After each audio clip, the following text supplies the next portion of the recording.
پیغمبر خدا صلی الله علیه و سلم فرمودند که اتقوا الدنیا و اتقوا النساء، ای دنیا و زنک ترسه که فتنه در تگ پای میاد.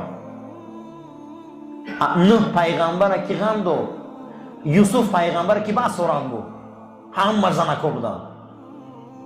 شما شوخی نفهمه. خداوند در قرآن انما الاموالکم و ازواجکم و اولادکم و اموالکم و ازواجکم فتنه لکم، زناتون، مالاتون، فرزنداتون فتنه هاتون هم میگه.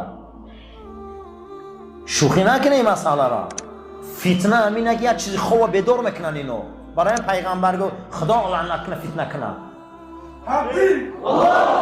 برای همین این فتنه چیزی بده. شما شوخی نفهمه.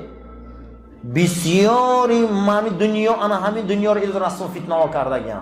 ما مرده که فتنه گرم داریم، زنه که فتنه گرم داریم. در 18 جای